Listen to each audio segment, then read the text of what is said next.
Yes, hello, welcome back to the channel. Didn't take long, did it? I told you guys, I'm redirecting immediately. Now do be like, I should set up a poll, to be honest. 1 second. Before I even talk about the game yet, let me just set up a poll quickly. Have you subscribed yet? Yes, no, but I... Well, no. There you go. Subscribe if you haven't already. If you for some reason haven't subscribed yet, but I'm mutant, subscribe right now. But yes. Well. I will talk about Pep last. We will talk about Pep. Don't think Pep is getting off scot-free. We will talk about him. But we will talk about him last. Now, let's open up the chat here, by the way. Big up to Rosa already in here. She's the quickest one of you guys to get over it. And then we're off. Once we pull the chat out here. Oh, that's wrong thing.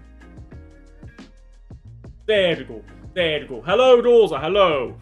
And everyone is an 8 out of 10. Minimum. Everyone that started is an 8 out of 10. Ederson. Listen. Neither of the goals are Ederson's fault. Ederson could do nothing about those 2 goals. Maybe you could say he could have been stronger in the corner. But other than that, the goals are not his fault. So Ederson did get an assist. I will give him a 7 out of 10. Not an 8 out of 10, a 7 out of 10. Because he did not really impact the game other than the assist. Normally I do a 6 out of 10 for the player who didn't really have anything that they could do. I'll give a 7 out of 10 for the assist. So, Ederson, 7 out of 10, easiest player to talk about. He didn't really have to do anything. Yeah, the 2 goals he conceded, he could do nothing about that, let's be honest. Nico O'Reilly. Baller, bro. This man is a baller. This man should be playing every fucking game. Every game he should be playing. And if we get Simone Inzaghi, which I will talk about tomorrow in the transfer stream, this man will be so good for us. I swear it down here, this man, there is no way that this man stops playing for Man City. The way he's playing. But you get the fucking goal, which he took brilliantly. He plays so well. He supports his winger. He gets up the pitch. He gets back down. He defends well. He is strong. He has physicality. He has muscles. He's such a good player all around the game. I just want to go through here. I just want to go through some statistics here for O'Reilly. 90 minutes played for pretty much all of them. A goal, yeah. A very good goal. Incredible finish on that. Just confidence, yeah, to just come onto that and volley it. Bang into the back of the net. 1/2 of his ground duels, which is pretty decent. He lost possession 11 times, but he went forwards a lot. So I'm okay with him losing possession a few times. 79 touches, pause.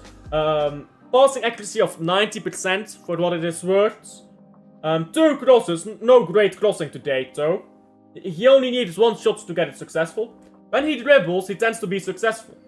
This man had a baller performance. Baller performance. And I'm not sure of what rating I'll give him. I'll give him a 8.5. Because the goals that happened, neither of them were really his fault. You can argue for the first goal, maybe O'Reilly needs to defend a bit better, which is why I didn't give him a 9. But he was very good there in getting back and keeping us in possession. Whenever we lost the ball, yeah, after that second goal, we pushed back and we won back the ball. O'Reilly was one of the players who kept winning back the ball. Gvardiol. Now, people have been telling me, yeah, Gvardiol is not a centre back, or Gvardiol won't be better at centre back. I don't hear anyone telling me that now. Let's wait a second, let's see if anyone says it. Oh no, nobody says it, because I know ball bruv, and I told you guys, this man is a centre back, he played incredible at centre back again. Let's go through some stats of him. I don't think there's anything interesting here, so, I mean, yeah, who cares about this? Sideways passes, but what he was incredible at, yeah, was whenever a ball went over the top, he runs backwards, he gets the ball away. And that is something he just does so well. People don't give praise for that. He is one of the best defenders in a high line. in the box, he throws his body on the line. Such a good defender all round. Such a good defender for us. And again, he's been good for us again. Long balls, by the way. He plays long balls as well. When you get the ball in these areas here, and Gvardiol sees someone running, Gvardiol will play the ball. Like, if he sees someone running down the left here, in these areas, let's say, oh, not like that. Let's say someone is running over here, Gvardiol will play the ball. Gvardiol will play the ball. Meanwhile, Diaz, not to critique Diaz, because he's good, don't get me wrong, but Diaz will not have the confidence to play those balls all the time.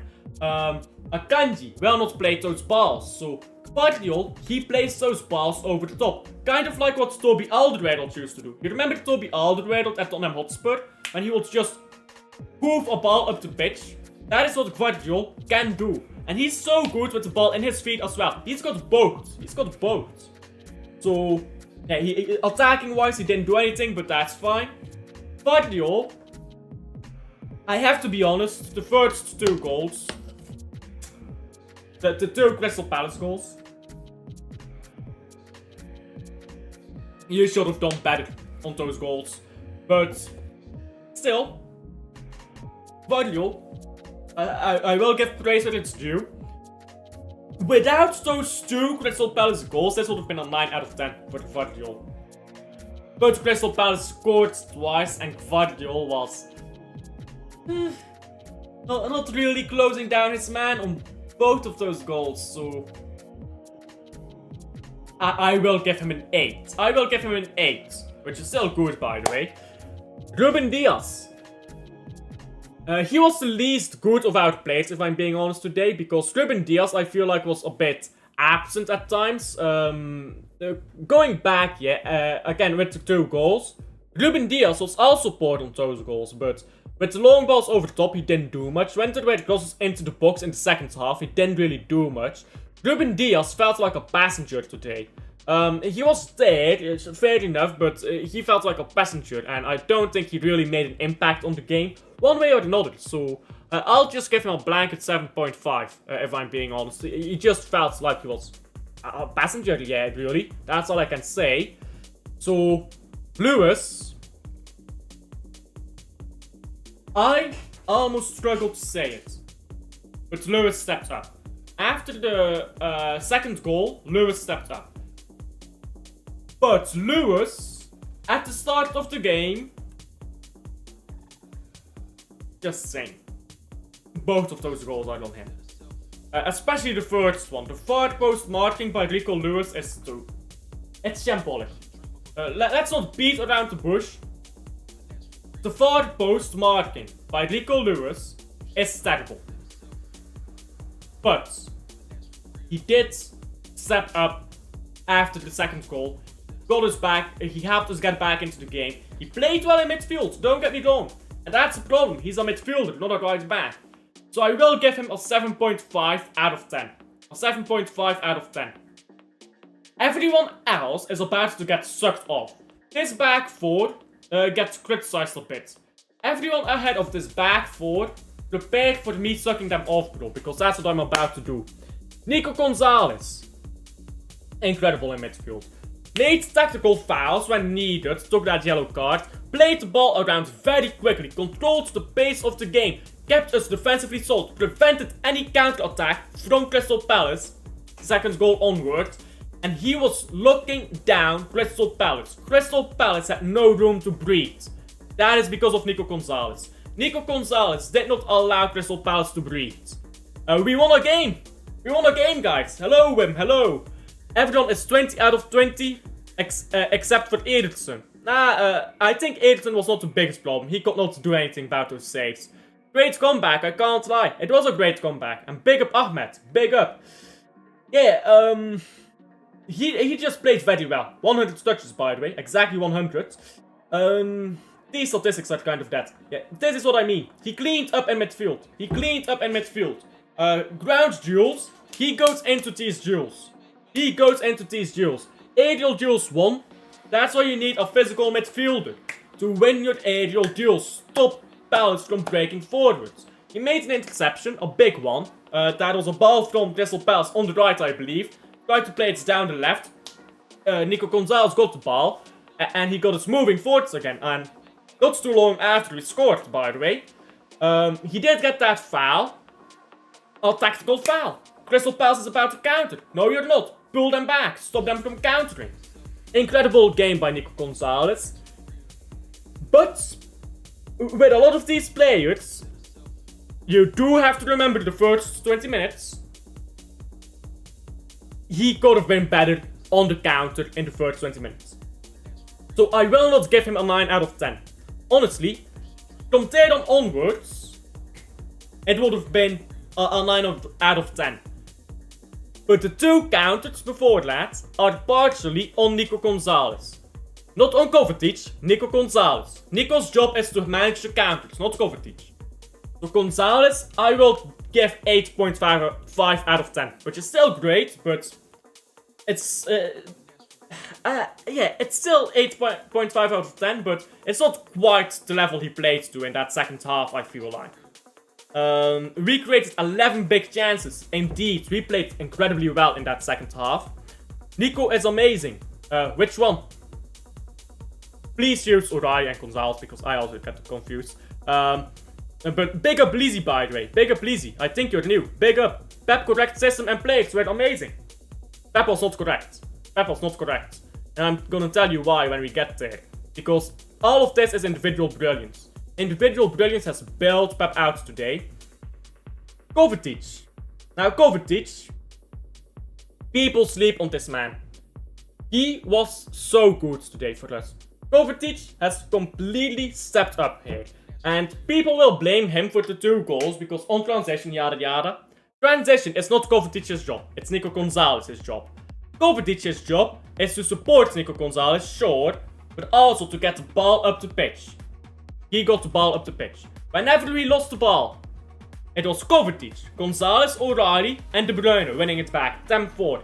Kovacic all game was good. He got a goal, which I don't really care about, to be honest, because it was a very good goal, but his general play by Kovacic, I feel like he made 20 interceptions that game. He only made 1, but I feel like he was just dominating that game. He only was dribbled past twice, by the way. And in the midfield, he won his duels, half of them at least. He didn't win his aerial duel, but he was incredible in getting the ball forward. And stopping us from losing possession as well. Because that's half his job. Controlling the game for us, making sure we don't lose possession. He was very good today, Kovacic. I give him a 9 out of 10. That is the first time I've ever given Kovacic a 9 out of 10. I'm giving him 9 out of 10. Kovacic, people need to respect this man. He is not the problem at Man City. The problem have been Gundogan, Bernardo Silva, issues in defense. That's been the problems at Man City, not Kovacic. And let's talk about Gundogan. Yes, but the player to it actually directs, no passing back, passing forward. Savio Bob should play next time. I agree, but I'll come back to that. First, let's talk about Ilkay Gundogan. Gundogan got an assist. What assist did he get? I'm not even taking the piss. When did he get an assist? I'm trying to think now. Did he get... Oh, he got the assist for the Kovacic's goal, didn't he? Or was that De Bruyne? No, that was De Bruyne. I can't remember. Must have been one of the through balls. I can't remember. But yeah. Ilkay Gundogan. Yeah, he played okay. Don't get me wrong. But here's my problem with Gundogan. He cannot strike back quickly enough to support in transition. He loses the balls a few too many times. He still tries to play it to... Oh, I remember when he played the ball through to O'Reilly. He still plays balls forwards. He still gets balls into the box, which is why I rate him above Bernardo Silva. He did incredibly well with the ball. He played to O'Reilly there, which O'Reilly cut back, ended up being Kovacic's goal. So Gundogan is still a very solid player. At times. This is the thing. He is a solid player in scenarios, but not in a full game. This game, I will give him a 7.5. Because I think Gundogan played well. Especially after the second goal. Gundogan is one of the leaders on this pitch here.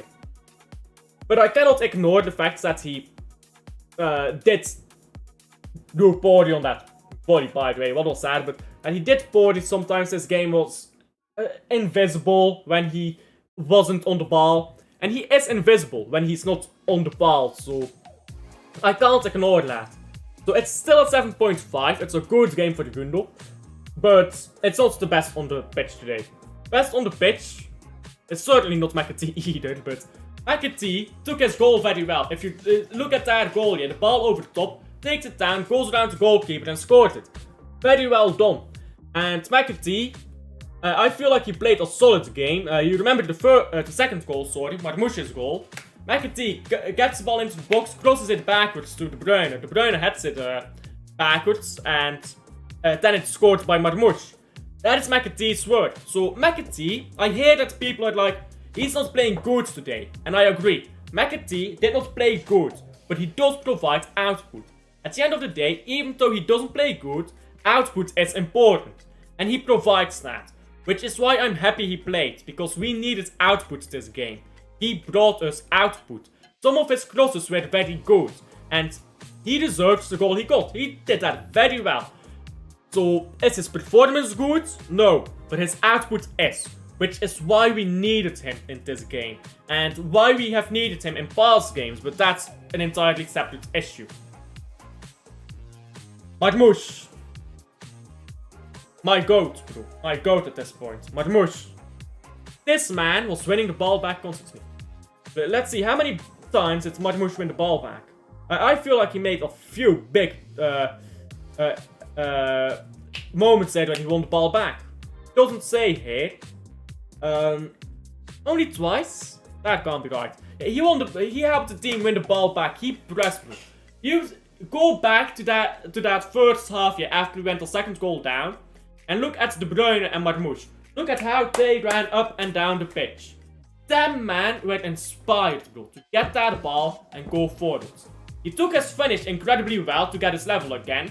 And he ran all game. He wasn't played in striker where he should have played. But he ran all game. He ran this game in part with De Bruyne. Just getting the miles and just doing your job. And it's not like Bernardo. Bernardo runs a lot, but accomplishes nothing when he runs. Marmoush, he runs, he puts players under pressure, he causes fouls, or mistakes, he causes players to lose possession. He causes players to get worried and to make a poor pass. Marmoush causes panic. Bernardo Silva doesn't, which is why Marmoush, when he runs, he's more effective. Marmoush off the ball, incredible today. On the ball, very good passing. I think about the ball, he got down the left and then played all the way down the right to McAtee. Incredible pass that. Or, I think it was Doku actually. I think McAtee was off the pitch already. He's played some really good passes, Marmoush.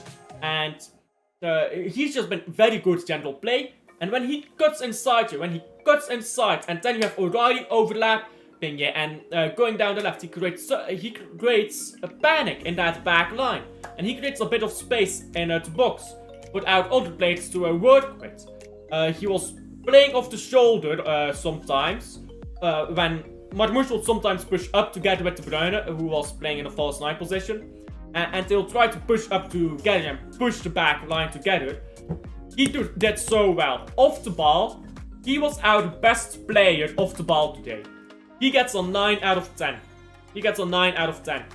Because what he did here today cannot be quantified in statistics. What he did off the ball is some of the best work I've seen from a Man City player this season. People tell me about Bernardo Silva off the ball. What about Marmoush off the ball? Look at how he ran. He runs, creates panic. Bernardo Silva runs, accomplishes nothing. Not trying to slant Bernardo Silva here, but I'm just saying, that's the difference. That is the difference. Marmoush, I'm very happy with him today. The man of the thumbnail, I believe.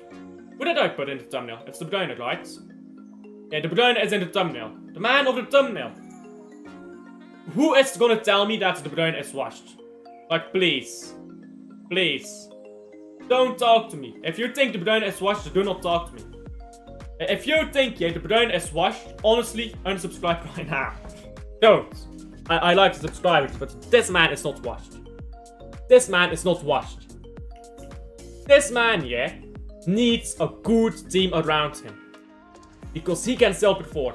He is not gonna play 90 minutes. He will not. He was looking bad after 60 minutes. Here is the truth. After 65 minutes, he started playing board passes. He was playing passes everywhere. It wasn't really coming off. But 60 minutes, he plays incredible for those 60 minutes. So get this man on the bench next season. Get him a 1-year extension. He is a bargaining chip. Florian Wirtz's favorite player is Kevin De Bruyne. Get Florian Wirtz, yeah? The way you get him is you give De Bruyne a 1-year extension. De Bruyne off the bench, he can look sharp. He has that ability. He can impact games. He can get goals like you saw from that free kick. Incredible free kick by De Bruyne. This man is not washed. Bernardo Silva is open to leaving to Benfica. Gundogan wants to become a coach according to some rumors I've heard. Some of these players can be moved on. Get Gundogan a coaching role. Get Bernardo Silva to Benfica. And give De Bruyne a 1-year extension. If there's anyone from the old players I want to keep, it is De Bruyne. It is De Bruyne. He is incredible. He can impact games. And people who do not see that, honestly tell me why you disagree. There's not a valid reason to disagree, from what I understand. Maybe I understand something wrong. He is my man of the match. I've never given a 10 out of 10 on this channel. And I will not give a 10 out of 10 now either. I will probably never give a 10 out of 10. But he is the closest you can be. 9.9 out of 10. And if you want to know what a 10 out of 10 is, by the way, for me, that is Lionel Messi in a Champions League final. So, I've never given a 10 out of 10 yet. But this is the highest rating I've ever given. 9.9. His leadership, yeah, he leads this team. He tells this team, yeah, we're 2 goals down, fucking get up, get a goal. He scored, he tells this team, get that ball, keep going, keep going. Marmoush scores an equalizer, he says, keep your focus. This man is a leader. I pray to God we win the FA Cup, because he has the divine right to lift that FA Cup with Man City, bro. The fact that he's never lifted a trophy as captain is almost criminal.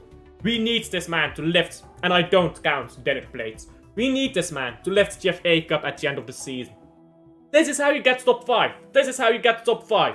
You're 2 goals down, while your captain says, no the fuck we're not. We're coming back into this. Incredible game by De Bruyne.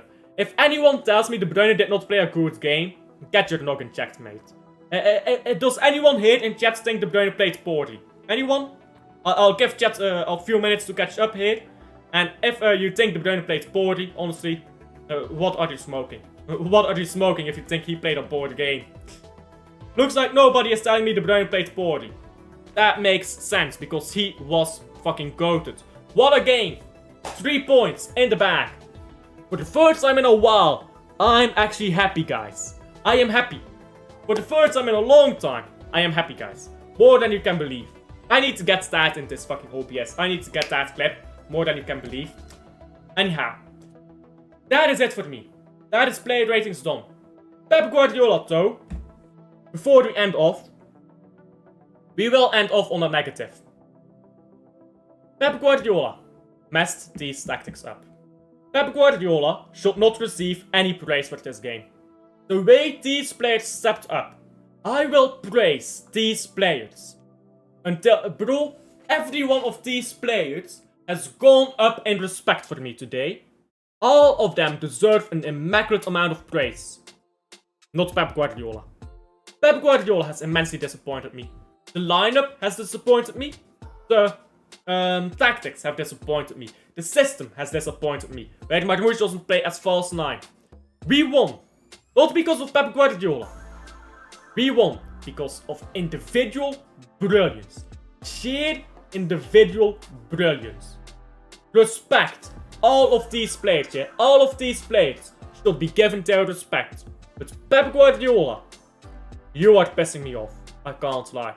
Thank the gods that Kevin De Bruyne decided fuck this shit. Because we did not play the way Pep wanted us to play. If you look at the 2 goals by Crystal Palace, that is how Pep wanted us to play. If you look at the 5 goals by Man City, That is how De Bruyne wanted to play.